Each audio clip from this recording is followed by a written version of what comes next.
How would you describe a player who, on average, scores 0.93 goals and assists 0.58 times per match?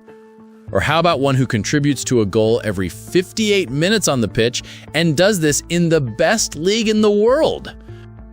Some would call him the face of football, the best player on the planet. Maybe that's the case. But apparently, he doesn't deserve any of those titles because he just finished 4th in the Ballon d'Or rankings. In any other era, numbers like these would spark debates about whether he's having the best individual season in football history. But the thing is, when Mo Salah is putting up these kinds of performances, hardly anyone seems to care. And even though his last season, 2024-25, was one for the books, it's nothing new for him. He's been overlooked in the debates about the greatest African player of all time. Even worse, he's often ignored in discussions about the best Premier League players ever. Sure, there was that short stint at Chelsea under Mourinho where he barely got a chance, but we're talking about a player who came to England just 8 years ago at 25 and is already 4th on the all-time Premier League goal scorers list and 9th in assists. The only other player to do something like that is Wayne Rooney, but he played almost twice as many games as Salah. Take a guy like Thierry Henry, who's often called the greatest Premier League player of all time, even though in the same number of seasons he has fewer goals, fewer assists, and fewer trophies than Salah.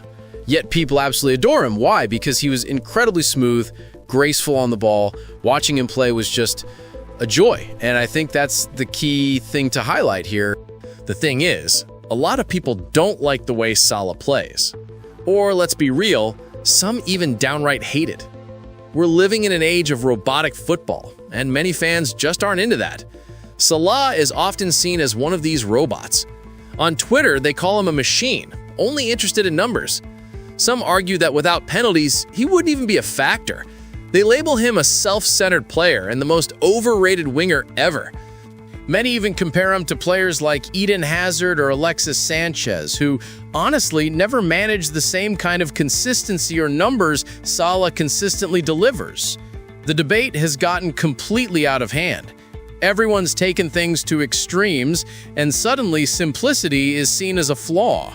Salah gets dismissed for lacking drama, hype, or emotion. And this brings us to another point. For a lot of fans, he's just too boring. But honestly, you can't ignore that this is likely a result of his lack of PR, marketing, whatever you want to call it. Not many so-called star players manage to keep such a low profile like Salah. But let's pause for a second here. Let's talk about the Ballon d'Or. Salah has won 9 trophies with Liverpool, and since joining has earned 91 individual awards. Meanwhile, the most recognition he got from UEFA was a single spot in their Team of the Year. FIFA gave him the Puskás Award, which felt more like a consolation prize for how often he's been ignored than a legitimate accolade. And when it comes to the Ballon d'Or, nothing. Why is that? It's not just because numbers have lost their significance for football fans after a decade of Ronaldo and Messi. Those two players have made it so that when someone like Salah comes close to them, instead of being praised for being far ahead of the rest, he gets criticized for not quite meeting their level. By the way, both Ronaldo and Messi convinced voters that to win the Ballon d'Or, you need to win the Champions League. It seems like the award has shifted from going to the world's best player to going to the star of the team that wins the Champions League. Between 2007 and 2022, 10 out of the 15 Ballon d'Ors were given to players whose teams won the Champions League. But before 2007, 15 awards went to players who hadn't won it. And that brings us to another point. Just look at Jamie Carragher's recent comments about AFCON. Europeans just don't take that tournament seriously. On the other hand, players from historically weaker countries, like Egypt, have almost no shot at winning a World Cup. So as these tournaments get more and more important, it's no surprise that things are starting to look a little unfair. What a lot of people don't realize is that Salah came out of nowhere just as Egyptian football was practically dying. For 2 years, there was no football in the country, and yet he made it. He became their last link to the sport, their only hope, and led them to the Africa Cup of Nations final and the World Cup. Speaking of the World Cup, he even played through an injury and scored Egypt's first goal in the tournament from open play since 1934. Ask any Egyptian, and that one goal meant more to them than Argentina's 16th Copa America title ever could. It almost feels like Salah is the first player to suffer from voter fatigue before he even won anything big. His position in the Ballon d'Or rankings doesn't even truly reflect how well he played that season. And I honestly think part of this problem started because, right from his first season, he set a standard so high. We also have to admit, Salah wasn't Klopp's dream transfer. Klopp actually wanted to sign Julian Brandt. Salah only arrived because the club had been tracking him even before he signed for Chelsea. When they announced his transfer for a club record 42 million euros, everyone thought it was a massive mistake. No one leaves the Premier League and just comes back like that. But after 6 goals and 1 assist in his first 12 matches, people started to change their minds. Then came an unbelievable 51 goal contributions in the next 39 games. Even Ronaldo and Messi couldn't touch those numbers. He won the Premier League Golden Boot, PFA Player of the Year, and led Liverpool to their first Champions League final in 11 years, scoring against every team they faced. With Ronaldo being his only real competition for the Ballon d'Or, and with all the media pressure around Ronaldo's scandals, it seemed like the stage was set for Salah to win the most prestigious individual award. But then, just before the final, he got injured.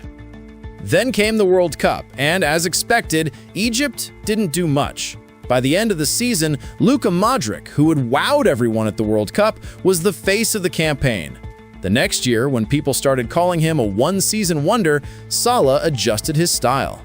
He became less aggressive in his dribbling, effectively ending any comparison to Messi and opening the door to criticisms that he was too robotic. Even though he kept scoring at an impressive rate, his pace did slow down a bit. By the time the Ballon d'Or was awarded, he had dropped to 6th place, just ahead of players like Raphael Varane. But no matter what happened, he kept scoring, and the label of being a one-season wonder started to sound more and more ridiculous. He won his second Premier League Golden Boot, reached the Champions League final for the second year in a row where he scored, and led Liverpool to another European title. But even after leading them to a 7-point lead in the league halfway through the season, a few draws and that devastating loss to City knocked them to 2nd place. They ended up just 1 point shy of the title, even though they finished the year with the 3rd highest points total in Premier League history and only 1 defeat. And when it was all over, the narrative that dominated was that they lost the title. Then he won the European Super Cup, the Club World Cup, as the tournament's best player. And yet, after Egypt's disappointing summer, it was Mane, whose stats were much worse than Salah's all year, who not only won African Player of the Year, despite losing the AFCON final, but was also ranked higher in the Ballon d'Or standings, almost double the votes. Salah ended up in 5th place. And the worst part? His own country couldn't even vote for him. Somehow they submitted an invalid ballot, disqualifying them and making his chances of podium placement even slimmer. But Salah, despite all the criticism thrown at him, just kept doing his thing. He finished the league season as one of the top scorers and best passers, leading Liverpool to the league title. Salah didn't even make it into the PFA Team of the Year. Instead, Raheem Sterling took his place, despite scoring only 1 more goal and barely contributing any assists. By now, you can probably understand what I mean when I talk about voter fatigue. But trust me, things got even worse the next season. In 2021, Liverpool was hit brutally by an injury crisis, which meant that it was the only season where Salah truly sacrificed everything else in favor of scoring goals. Suddenly, he was attempting almost half the dribbles he was used to at his peak, even as assists plummeted. But this change turned out to be successful in the end. Not only did he finish just 1 goal short of his 3rd Golden Boot, but somehow he also managed to carry his team to 3rd place. But you know the reaction, right? While the more attentive fans praised him for adapting his game so well during such a difficult year and recognized how indispensable he became to his team, the loudest voices were attacking him. They claimed he was just a goal scorer and even more selfish than ever before. So guess what he had to do? As he approached 30, Salah reinvented himself. He maintained a much more mature playing style while still achieving his best numbers since his debut season. He managed to score at the same rate as the previous year while taking his assists to a whole new level. By mid-December, he had accumulated 31 goal contributions in 23 matches, which led Jurgen Klopp to publicly declare him the best player in the world. He recovered in time and secured 7th place in the Ballon d'Or rankings, getting dangerously close to a historic quadruple. After winning the League Cup in February, Liverpool reached the FA Cup final, were only 1 point behind Man City with 8 games to go, and made it to the Champions League final, largely thanks to Salah's 8 goals and 2 assists in 11 starts. But then it all fell apart. Liverpool won the FA Cup, but that 1-point deficit to City remained. And even though they absolutely crushed Real Madrid with 24 shots to their mere 4, Madrid's black magic stole the trophy away from them. Anyway, Salah became only the 4th player in history to be both the Premier League's top scorer and top assister. But the problem wasn't that he ended the season without a title. No. Earlier in the year, after all his efforts to get Egypt back to the top of African football, he led them to the Africa Cup of Nations final. He's scored or assisted on every single goal except one throughout the tournament, only for them to lose in a penalty shootout to Senegal, where the team's standout star was Sadio Mane. 2 months later, they were defeated again in a World Cup qualification playoff, this time by penalties, even though Salah had just signed a new contract that made him the highest-paid player in Liverpool's history. The next season, he started with 23 goal contributions in 22 matches, but when the Ballon d'Or was awarded, Mane finished second and took the runner-up position Salah had always coveted, while Salah himself came in 5th, and all because of those 2 penalty shootout losses. In a difficult season, Liverpool failed to qualify for the Champions League despite Salah's 46 goal contributions. He turned down a $90 million offer from Saudi Arabia, choosing to stay and help Liverpool return to the top. Despite this, he ended up 11th in the Ballon d'Or rankings, the lowest of his career. Klopp raised doubts about Salah's place in the lineup, even after Salah returned from a 2-month absence. Salah responded with his best per-game stats since his debut season. But in reality, it almost seemed like Klopp himself had made a mistake by underestimating Salah. When you look at his statistics per game, he delivered his best numbers since his debut season. And when you consider what followed, I guess those rumors that new manager Arne Slot might consider replacing him because he was already 32 must have pissed him off. Salah started the season with 15 goal contributions in 13 matches, but what really sparked his fire was the Ballon d'Or ceremony that happened just a few days later. Do you think he was the only one who had a reason to be upset? Salah wasn't even nominated, despite the fact that across Europe, only Mbappe had better stats than him. But Salah didn't let it get to him. He just powered through and dominated every team in the top 6.